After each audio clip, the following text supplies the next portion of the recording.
Thursday, and Safari Rally Kenya started with a side-by-side blast around the Super Special on the outskirts of Nairobi.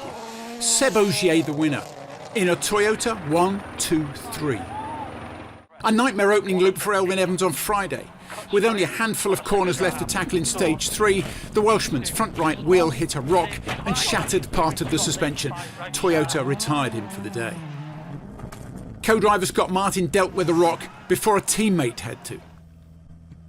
Lights flashing to scare zebras, Danny Sordo took fright in a fast corner in stage 3. His i20 got sideways and then got buried in a ditch. A wheel was taken off his car.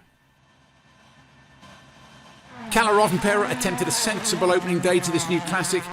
He had led, and then on the verge of taking back the lead from Thierry Neuville, his Yaris buried itself in the sandy ruts. That ended his Friday. In 6th place after Saturday's stages, it was Adrien Fourmeau, a more confident Fourmeau. Like all the drivers, African rain was a new experience to him. He was the first to meet it when late on the clouds burst over the final stage. He dealt with it like a pro. The dusty track that was stage 13 turned black and slippery for the later starters. Gus Greensmith had difficulty staying on it. He needed hand signals from his co-driver to find it again. 35 seconds were lost. Gus was in 5th place. Oyt Tanak refused to believe he couldn't climb the leaderboard, but Oyt was hit hardest by that late shower.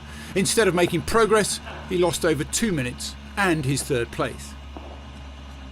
Seb Ogier was the most consistent of the front runners. He won 3 of the dry and dusty stages and handled a pouring rain well that fell around the sleeping giant stage. His speed involved him in the major change on the leaderboard, overtaking Oyt. In 2nd place, Takamoto Katsuta. The downpour and its effects on the road scared Katsuta, but he survived the deluge and remained on course for a personal best result.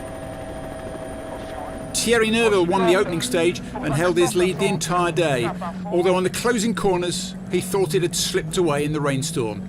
In fact, it had grown substantially. On Sunday, a big morning was about to break for Takamoto Katsuta and for Japanese sport. After the opening 2 stages, Taka had the rally lead, a new career high. Because Thierry Neuville was forced to retire after the opening stage of the day, suffering with an unrepairable rear right suspension that had collapsed and caused him to lose almost a minute in stage 14. Rookie Fourmeau showed more Safari style by leaving the stage completely as he battled teammate Gus Greensmith at M-Sport. That was a move that would cost him a 10-second penalty and drop him a place on the final leaderboard. With Neuville out, Oyt Tanak was into the podium places, the Estonian in the top 3 fastest times in both stages. Toyota won both early tests on Sunday, Ogier stage 15, with a time that put him right on the tail of Takamoto, and that set up a duel, not for 2nd place, but for the rally win itself. Oyt Tanak set about the power stage by putting the past 2 days of troubles behind him.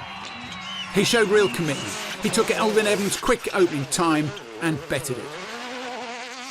Takamoto Katsuta confided in his team that he had targeted Estonia and Finland for his podium push, but he reached that target early in Kenya. We've all run out of things to say about how good this weekend has been for him. Some think Seb Ogier postponed his retirement so that he could come here and take on this classic and add it to his list of achievements.